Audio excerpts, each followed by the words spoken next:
Parkdale High Park. Thank you, Mr. Speaker. Of course, we in the NDP are going to support this motion. As the member from Sudbury was speaking, I was feeling very, very old because I was the only woman in Canada to sign on to, in 1971 to the We Demand. I was part of that demonstration on Parliament Hill. And it's been my privilege, really, since then to be the original mover of Toby's Act, which I, of course, acknowledge Susan Gapka's presence in.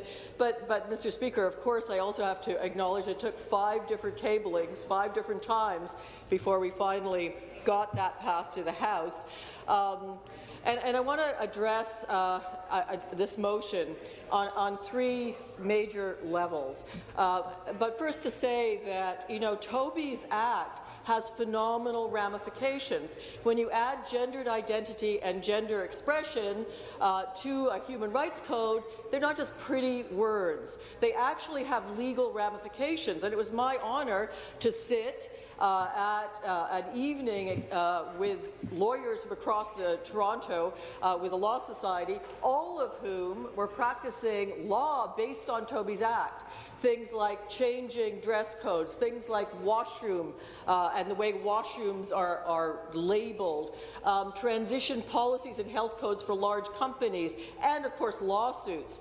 But one of the ways in which Toby's Act has ramifications is exactly on this, on identification. In fact, I would argue that we don't even really need this motion, because Toby's Act means that this government must, not maybe, not if this motion passes, but must address this issue of identification and must make identification gender neutral. So that's the point first.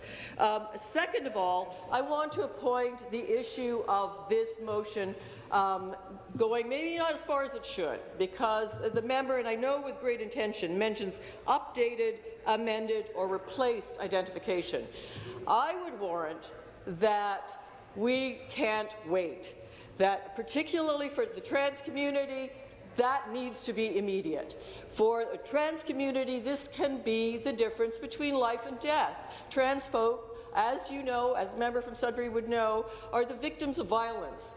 More than just about any other minority.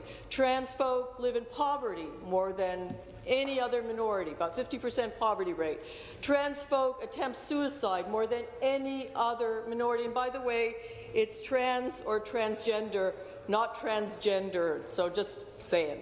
And so this beleaguered community needs this assistance right away, not sometime in the future. And I'll point out a couple of instances where that's important. But I'll leave the SAMS issue to another member who wants to speak on this bill. But that's a question where there is already gendered use in those, and that was a huge computer program this government invested millions in. But also jury duty, for example. And more to the point, why? Again, Toby's Act, I think, should preclude this by law if it was challenged. Why does it take a physician's note for a trans person to get a birth certificate or to get some ID, a piece of ID? I don't need a physician's note to say I'm a woman. Same-sex folk don't need, people who have same-sex preference don't need a note. I don't need a note to say I'm a bisexual woman. So why should a trans person need a note to say that they're a woman or they're a man from a doctor? This is absurd, and this is going on, and I would argue this is already in contravention of Toby's Act and should immediately be addressed, not sometime in the future be addressed, and that's critical. Again, these are issues that are pertinent now. And the other concern I have, of course, is the very nature of this. This is a motion, it's not a bill. Motions are, by their very nature, non-binding, even if we pass it. And it is a private member's motion as well. So again, I know that the member from Sudbury has the best of intentions on this. I support his intentions.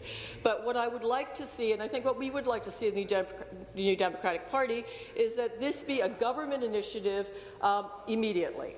that we not wait for a motion, we not wait for committee, we feel that this is what the government should be doing under Toby's Act already. I don't know how often I have to say that, but in a sense the motion pushes it off into some future time, and that future is now, Mr. Speaker, in Ontario. And I want to commend everyone here for voting, by the way, for Toby's Act, because I think the ramifications of that are such that we really have set this province in the right direction. We are one of the largest jurisdictions, if not the largest jurisdiction in the world with this kind of protective language, not just gender identity, but gender expression. And by the way, while I'm on it, let's talk about Bill C-279 federally, which, by the way, some members, that will go without being named, like the leader of the Liberal Party, was absent when the vote happened. And I think that has to be noted, because it's important that the presence be there, and that Bill 279 that was put forward when this member from Sudbury sat in that federal government, when that bill was put forward, it was literally rewritten by the Senate and stalled. That's unfortunate. That's another reason, Mr. Speaker, why we should abolish the Senate. But another topic, another debate for another day. Want to acknowledge Susan Gapka being here and her phenomenal advocacy.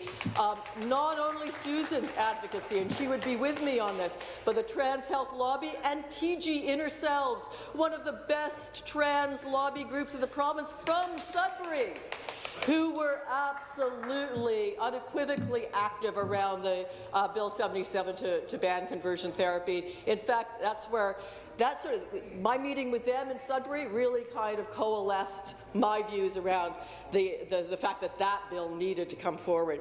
So again, I commend the member for his motion today. I want to say it shouldn't be necessary because the government should be doing this already. So I'll say that again. The government should be doing this already because it's covered by Toby's Act. And if you don't do it right away, guess what? I suspect there will be challenges under Toby's Act with the Ontario Human Rights Code and with the Commission if you don't. So putting that out there, let's get busy. I also want to give a shout-out for Parent Equality Bill, which is coming up next week. I'm going to be introducing it, because even if you change the language on birth certificates, it's still a requirement on a birth certificate in Ontario to have a male and female on there. Imagine what that means to two women who are married, one who gives birth and the other who's the parent. They can't put both names on the birth certificate, even if this motion passed. So we need parent equality. That's a separate matter. That'll come next week. We need to pass this, yes, but more importantly, the government needs to act now, particularly for trans folk in the province of Ontario. So let's get busy, let's get going, because otherwise you're going to be facing some challenges. Thank you, Mr. Speaker.